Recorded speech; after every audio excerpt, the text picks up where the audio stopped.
போராட்டத்தினுடைய மிக முக்கியமான குறியீடு. இன்னும் சொல்லப்போனால் உளவில் மனிதனுக்கும் பிற உயிரினங்களுக்கும் இருக்கிற உறவினுடைய ஒரு வெளிப்பாடாகத்தான் இந்த விளையாட்டு, இந்த கலை என்பது வளர்த்தெடுக்கப்பட்டது. நிச்சயமாக இன்றைக்கு உலகம் முழுக்க இருக்கிற தமிழர்கள் கொண்டாடுகிற ஒரு பெருவிழாவாக ஜல்லிக்கட்டு விழா நடைபெற்றுக் கொண்டிருப்பது மிகுந்த மகிழ்ச்சி. இன்றைக்கு அலங்காநல்லூர் ஜல்லிக்கட்டில் பங்கெடுப்பதிலே மகிழ்ச்சி அடைகின்றேன்.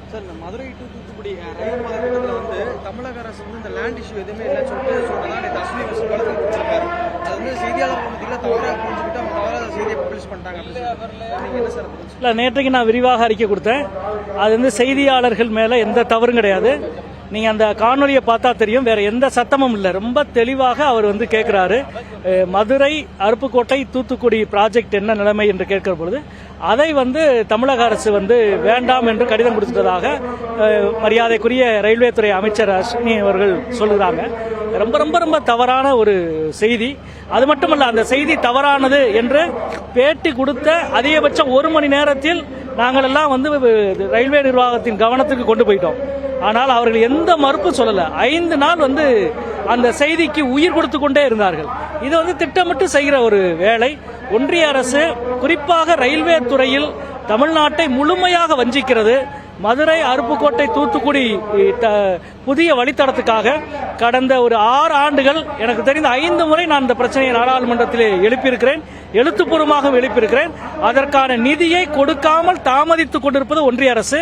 எனவே இப்பொழுதாவது ரயில்வே அருப்புக்கோட்டை தூத்துக்குடி புதிய வழித்தடத்துக்கான நிதியை ஒன்றிய அரசு அறிவிக்க வேண்டும், வழங்க வேண்டும்.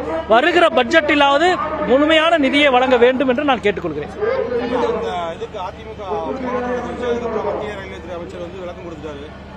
இல்லங்க, அதுதான் மத்திய ரயில்வே அமைச்சர் வழக்கம் கொடுத்தோன்னே மரியாதைக்குரிய அண்ணாமலை அவர்கள் போராட்டத்தை அறிவிக்கிறாரு.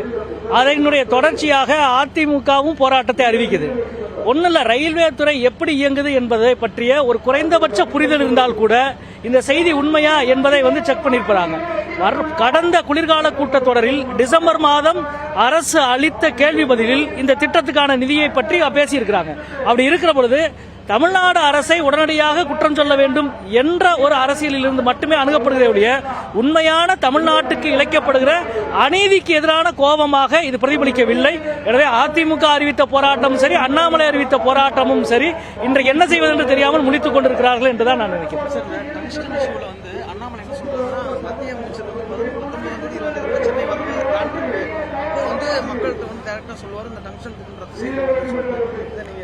இல்ல, அதாவது இதே அண்ணாமலை டங்ஸ்டன் திட்டத்துக்கு ஆதரவாக எப்படி பேசினார் என்பதை நாம் பார்த்தோம்.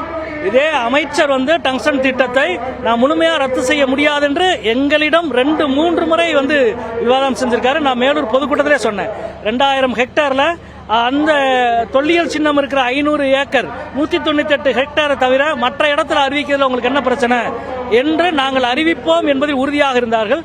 இன்றைக்கு மதுரை மக்கள், குறிப்பாக மேலூர் பகுதி மக்களினுடைய ஒரு பெரும் எழுச்சி, 30,000 பேர் பங்கெடுத்த இந்த ஊர்வலத்துக்கு பிறகு இன்றைக்கு ஒன்றிய அரசுக்கு ஒரு பயம் வந்திருக்கிறது. இது மக்களுக்கு கிடைத்திருக்கிற ஒரு மிகப்பெரிய வெற்றி என்றுதான் நான் நினைக்கிறேன். இப்பொழுதும் நான் அடிக்கோடிட்டு சொல்கிறேன், ஒன்றிய அமைச்சர், ஒன்றிய அரசு அதிகாரப்பூர்வமாக டங்ஸ்டன் ஏலத்தை ரத்து செய்கிறோம் என்று அறிவிக்கிற வரை இந்த போராட்டங்கள் என்பது தொடர்ந்து அதற்கான தேவை இருந்து கொண்டே இருக்கும்.